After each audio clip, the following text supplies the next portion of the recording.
오늘 이 메시지는 당연히 마땅히 그래 오라라고 성질하지만은 행함에 있어서는 부담을 갖고 있는 부분이에요. 왜냐하면 돈 하면 애착심이 있죠. 고생고생해서 벌은 돈인데 또 내가 쓰기도 바쁜데 돈은 써도 부족을 느끼는 게 돈이에요. 그러다 보니까 투자하는 것이나 돌아오는 대가성을 가지고는 좀 돈을 내놓을 수 있는데 흘려 보내버리는 건 아쉽단 말이에요. 그래서 맞아, 그렇지만 선뜻 동참이 쉽지 않은 부분이에요. 근데 성경은 이 구제에 대해서 집중하십니다. 건질구 건널 재, 건져서 어려운 환난을 건너가게 하는 거, 이게 한문으로 푸는 구제의 원리입니다. 누구든지 빠질 수 있습니다. 넘어질 수 있습니다. 안전한 사람은 한 사람도 없습니다. 병이 올 수도 있고요, 사업에 실패할 수 있어요. 가정도 무너질 수 있어요. 언젠가는 안전지대가 흔들리면 정신 못 차리죠. 그것이 환난이에요. 다 괜찮겠지 하고 살아요. 근데 그런 날이 와요. 어느 날 갑자기 와요. 그때 어떡합니까? 스스로 이겨낼 방법이 있으면 구제 대상이 아니에요. 스스로 돌파를 못하기 때문에 누군가의 도움 없이는 설 길이 없을 때 구제가 필요한 거예요. 국가가 이걸 하겠지라는데 불안전합니다. 어떤 제도권에서 우리를 다 책임질 수 없습니다. 북유럽이 굉장히 복지가 좋아요. 근데 그 나라 가보면 교회가 많은 복지 영역을 감당해줘요. 상당히 안전해요. 근데 아직 우리나라 5만 교회를 유치고 있고 4분의 1이 크리스찬이라고 하는데 기독교는 긍휼이고 구원이거든요. 구제는 피할 수가 없어요, 우리 사회에서. 근데 많이 하지만 아직도 많이 부족한 부분이에요. 오늘 말씀 잘 들으시면서 우리들 모두가 하나님의 뜻에서 의롭게 사용되어지는 선한 이웃이 되시기를 간절히 원합니다. 돕는다는 거, 이건 주는 거죠. 어쩌다 아까운 생각이 들어요. 그래서 쉽게 돕는 일에 나서지 못해요. 근데 의미가 선명해지면 그 일을 할 수 있거든요. 명분입니다. 소유 개념이 강한 이 돈, 나에게 붙들어야만 살 것 같은 안전한 것, 그것이 물질이죠. 근데 그것을 내가 직접적으로 나와 상관이 없는 어려운 사람이 그냥 던진다는 거 쉽지 않거든요. 그래서 오늘 설교가 필요한 것입니다. 그러면 교회의 방향성입니다. 교회는 뭐 하는 곳이야? 예배만 드리는 곳인가? 이런 거예요. 흔히 말하죠. 빛이 되고 소금 된다고. 과연 그 역할을 잘 감당하나요? 내 믿음만 이렇게 높이 쌓아올려서 어떤 경계에 이르면 되는가요? 그리고 내가 배불리 살고 나는 하늘을 복받아서 나만 잘 살면 되는가요? 전혀 그렇지 않다는 겁니다. 우리 인류 사이에서 가장 치명적으로 어려움을 당했던 유대인들이 있어요. 돈에 무척 밝은 사람들이에요. 그들은 물질의 개념이 아주 탁월합니다. 그런데 그들이 죽임을 당했죠. 유럽에서 탁월했어요. 이 땅에 은행을 만들고 경제적인 걸 탁월하게 잡았던 사람들인데 많이 죽임 당했어요. 이유를 알고 보니까 가졌다는 거예요. 그들이 가면 그 나라 경제를 움켜주는 거예요. 그래 죽임 당한 거예요. 근데 이제 미국으로 건너간 유대인들, 뉴욕에 세계 경제를 주도하고 있어요. 근데 괜찮거든요. 많이 내놓거든요. 그걸 깨달은 거예요. 성경으로 가면 부유해지는 거고 풍요로워지고 복된 거예요. 이제 그들이 깨달은 거예요. 저는 우리 가족들이 그런 눈이 열리기를 주의 이름으로 축원합니다. 이 교회 방향성이 다시 짚어보면 예수님은 가장 어렵고 버려지고 힘든 이웃을 향해 가세요. 상류층을 향해서 힘쓰지 않아요. 아주 낮은 곳으로 가시는데 특별히 안식일 날 그 일을 주도로 하셨어요.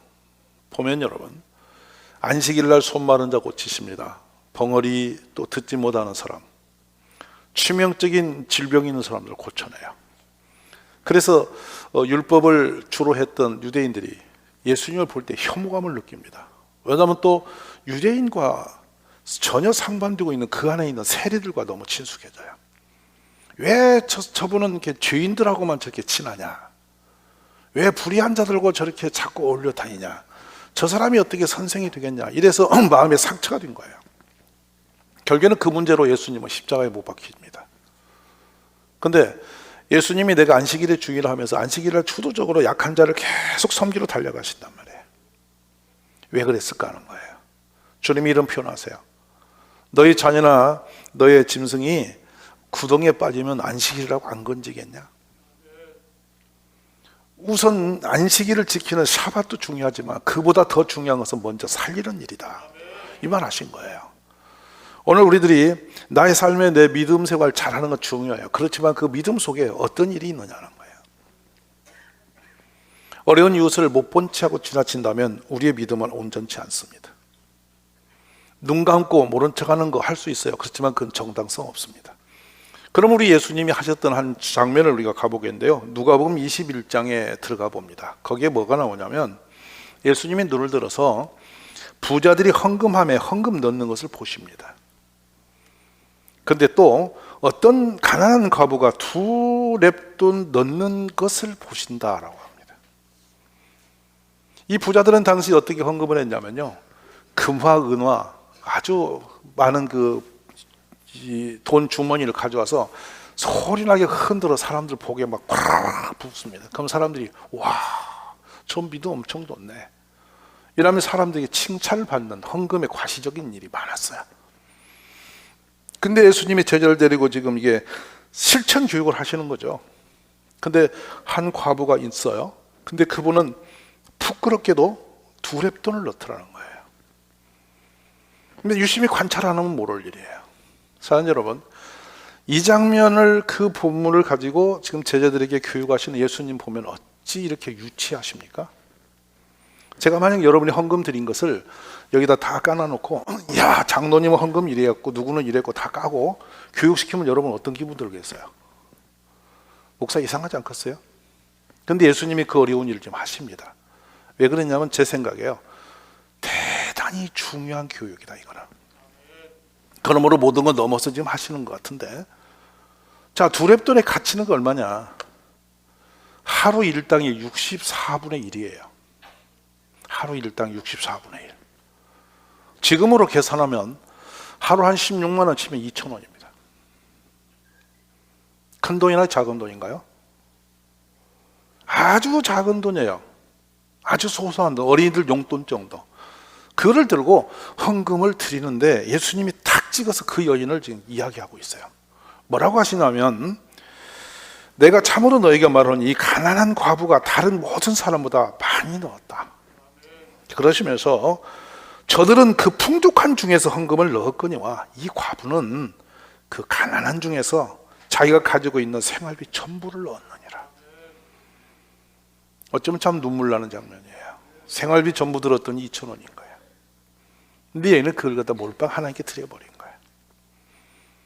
마치 사르밧 과부가 마지막 먹고 죽으려고 했던 그 밀가루, 그거를 내어놓는 것 같은 그 모습 아니에요? 근데 주님은 아세요. 우리도 형편도 아시고 우리 위치도 아시고 지금 우리 마음이 어디로 가는지를 다 보시는 거예요. 그래서 2렙돈이 돈의 가치가 큰 게 아니고 이 여인의 삶의 모든 것이라는 것, 그것이 컸던 거예요. 어쨌든 이 과부는 생활비 전부를 넣고 주님은 그걸 보시고 인정하시며 칭찬하신 장면이에요. 자, 사랑하신 여러분, 그 가난한 중에서 자기가 가지고 있는 생활비 전부를 이렇게 표현하시잖아요. 그 가난한 중에서 자기가 가지고 있는 생활비 그 전부를 넣었다. 일단 가슴 뭉클한 얘기예요. 이분의 이 작은 신앙의 행위는 하나님께 그대로, 예수님께 그대로 연락되고 있는 것이죠. 우리 모든 가족들 잘 보셔야 할 부분입니다. 예수님이 어떤 마음을 가지고 우리를 보시는지 여기 그려져 있는 거예요. 예수님은 약한 자 편에 계세요. 슬픔 있는 곳에 계세요. 환난 당한 자를 유면치 않으세요. 그래서 굳이 우리 보고 계속 그 부분에 관심을 갖도록 우리를 자꾸 자극을 하세요.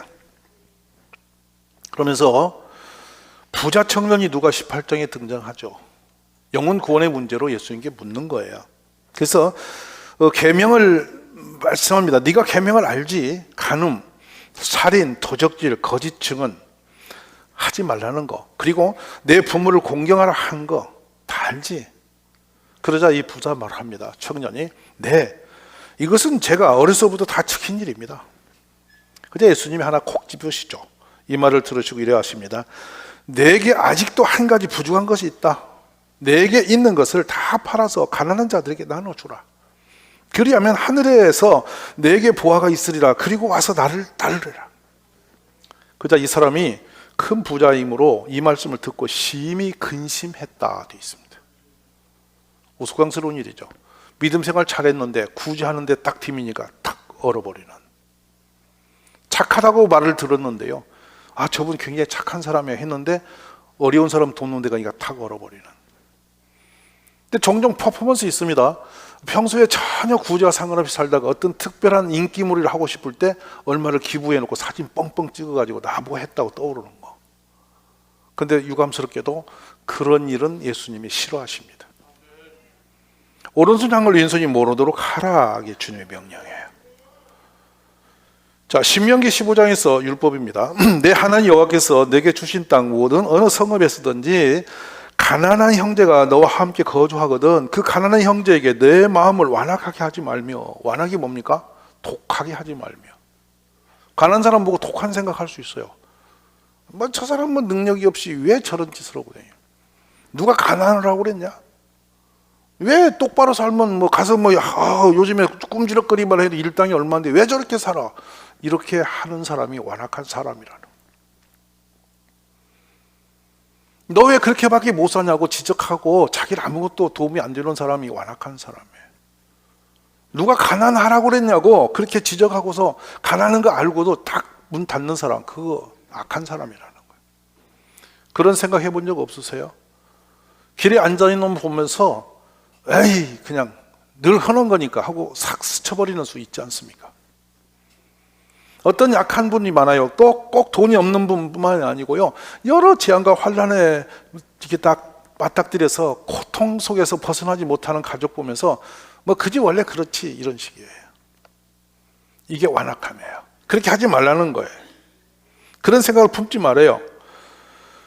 그러면서 이 사람들이 그런 완악한 생각을 하면서 손을 딱 움켜준다는 거예요.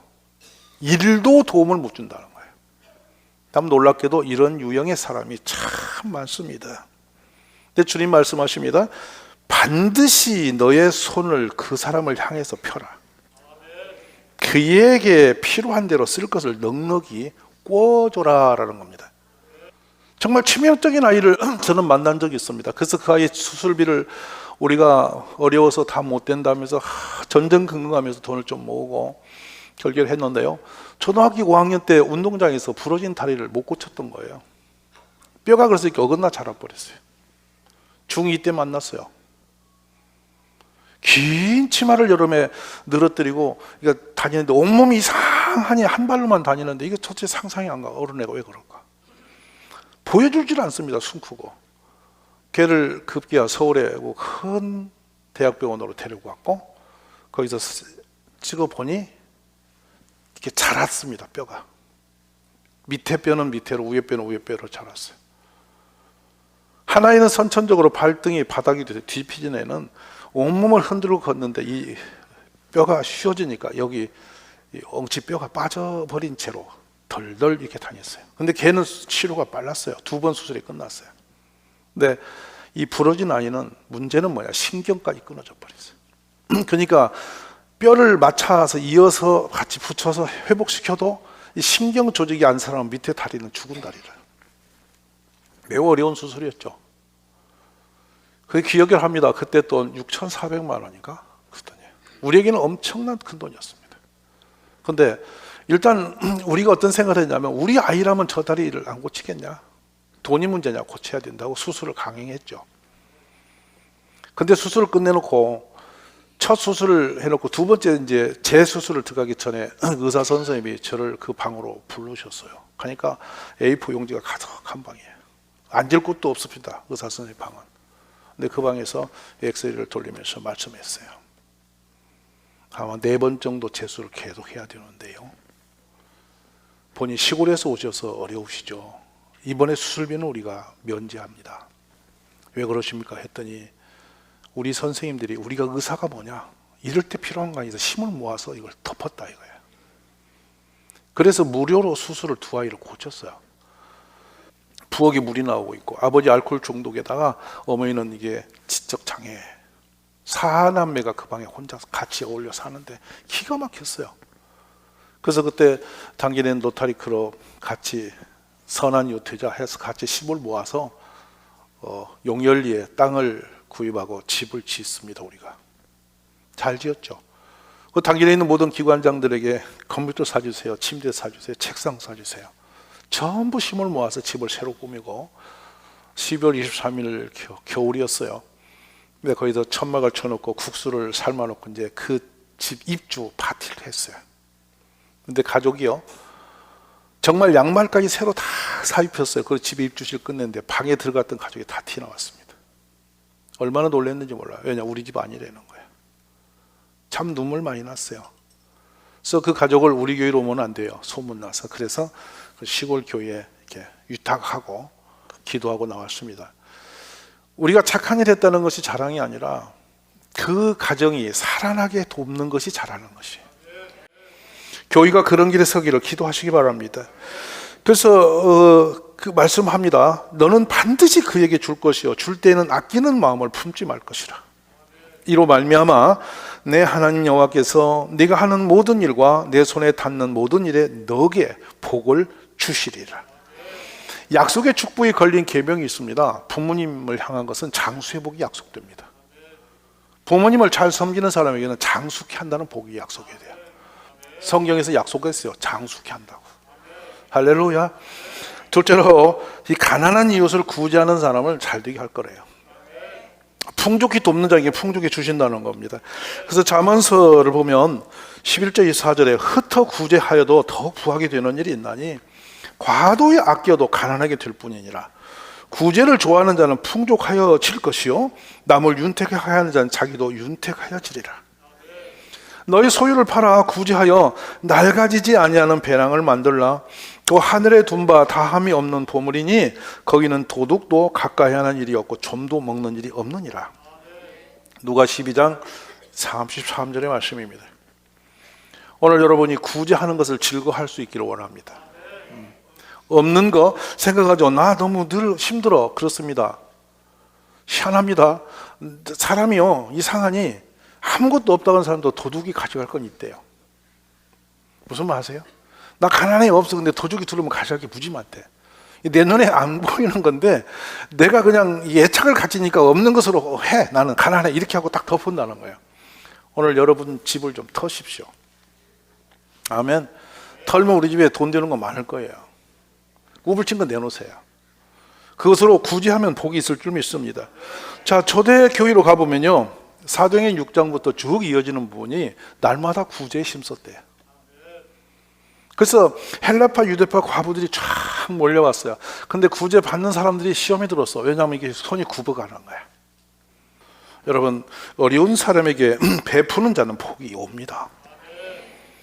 요바에도 다비다라 하는 여제자가 있는데 그 이름을 번역하면 도르가라. 그는 선행과 구제하는 일이 심히 많았다.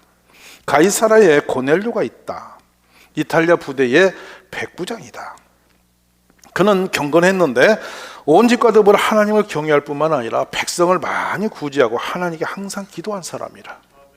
근데 뒤에 가면 천사가 가서 알려주십니다. 내 기도와 구제가 하나님 앞에 상달되어 기억하신 바 되었느니라. 말해 고넬료야, 하나님이 내 기도를 들으시고 내 구제를 기억하셨느니라. 우리 삶이 그렇게 되기를 원합니다. 그래서 지금 제가 이렇게 구제 설교를 하니까 여러분, 야, 얼마나 내라고 또 쪼이나 이러실 수 있습니다. 계산은 엄청 빠른 것이죠. 물론 계산 잘해야 잘 사는 것인데요, 도적질 하는 자는 다시 도둑질하지 말고 돌이켜 가난한 자에게 구제할 수 있도록 자기 손으로 수고하여 선한 일을 하라. 에베소 4장 28절이죠. 수고한 거 얻어졌으면 선한 곳에 쓸 줄 알아라. 우리 그런 은혜가 있기를 간절히 바랍니다. 그래서 구제할 때 사람에게서 영광을 받으려고 회당과 거리에서 하는 것 같이 너희들 앞에 나팔을 불지 마. 너는 구제할 때마다 오른손이 하는 거 왼손이 모르게 해. 내 구제함을 은밀하게 해서 은밀한 중에 보시는 너희 하나님께서 갚으실 거야. 자, 주님을 바라보면서 구제에 힘을 내보시기 바랍니다. 움켜져서 부자들 같으면 좋겠는데요. 구약에 한 인물이 나와요. 그 이름이 희한합니다. 나발. 따라 보세요. 나발. 옆에 집사님 얼굴 보면서 나발 해봐. 그 분위기 참 희한해요. 나발은 지혜로운 아내를 데리고 살았어요. 아비가일입니다. 한번 해볼래요? 아비가일? 이거는 예쁘고 착한 의미를 갖고 지혜로운 여인의 의미를 가져요. 아비가일. 다윗이 양떼들을 기를 때 이 나발의 목동들이 양을 치를 때 다윗이 거친 군대를 데리고 도망다니고 있어요. 보호해 준 거야. 근데 당시에 털을 깎는 날은 잔치날이에요. 왜냐하면 소득이 있는 날. 그래서 잔치를 열어. 나발의 집에 양털을 깎는다니까 다윗이 배가 고프니까 군인 몇 명을 보내서 구걸을 보냈어요. 나발이 뭐라냐면 너희가 언제 무엇이길래 우리 집에 와서 먹을 것 달라냐고 그냥 문전박대 쫓아내빕니다. 그 소식을 듣고 다윗이 격분합니다. 이게 인간이냐? 이래가지고 오늘 나발을 죽이러 가자고 군대를 끌고 나가요. 근데 아비가일이 종의 그 소식을 들어. 당신 남편 나발이 어리석은 자라. 나발은 말 그대로 해석하면 어리석은 자입니다. 얼마나 어리석었으면 아버지가 이름을 그렇게 댔는지 모르겠어요. 어리석은 사람이죠. 움켜줄 줄만 아는 거예요. 그래서 이제 나발이가 이 움켜쥐고 있는 거예요. 그래가지고 이제 이 나발이 그 한 것을 듣고 아비가일이 야 큰일 났다 하고는 음식을 바리바리 장만해서 나귀에 싣고 이제 다윗을 찾아 나서요. 근데 길에서 맞닥뜨렸어요. 야 보니 다윗이 군대를 끌고 옵니다. 이제 걸리면 죽습니다. 근데 아비가일이 주여 저를 보소서 하면서 오늘 우리 어리석은 남편이 잘못했습니다. 이거 드시고 용서하시고 돌아가세요. 다윗이 아비가일의 그 간청을 받아서 돌아가요. 할렐루야. 참 깜짝 놀랄 일이에요. 근데 나발은 그 움켜쥐고 그렇게 버티고 살다가 돌아가셨습니다. 바로 얼마 못 살고 돌아가셨어. 근데 문제가 이겁니다. 아비가일을 다윗이 부인으로 맞아들여요. 재산은 어디 갈게요? 남성들 잘 들으셔요. 재산은 어디로 갈게요? 아비가일이 나발이 그렇게 움켜쥐고 쥐어짠 거 홀랑 가지고 시집가 버렸어요. 무슨 말 아세요? 아끼고 그냥 움켜쥐고 야단법석 떨어봤자 한 방에 씩 가는 거예요. 할렐루야. 얼마나 신비롭습니까? 오늘 우리들이 정신 차릴 거는 이런 부분이에요. 애써 힘써 움켜쥔다고 쌓여지는 거 아니고요. 하나님의 청지기는 뭡니까? 주님이 주신 거 하나님의 뜻대로 선하게 쓰는 거, 이것이 축복이에요. 우리 중에 누구도 세상에 올 때 빈손으로 왔고 갈 때 빈손으로 가는 사람들 맞으십시오. 아멘. 그러므로 사는 동안 맡겨주신 거 선한 곳에 잘 풀어 쓰는 것이 축복입니다. 그래서 본문의 말씀을 봅니다. 흩어 구제에도 더욱 부하게 되는 일이 있나니 과도히 아껴도 가난하게 될 뿐이다. 구제를 좋아하는 자는 풍족하여질 것이요 남을 윤택하게 하는 자는 자기도 윤택해진다. 너희 소유를 팔아 구제에 낡아지지 않는 배낭을 만들라. 우리 돌기 가족 여러분이 각자 개인으로는 큰 거 내놓을 수 없을지라도 십시일반. 우리나라 참 좋은 제도 있죠.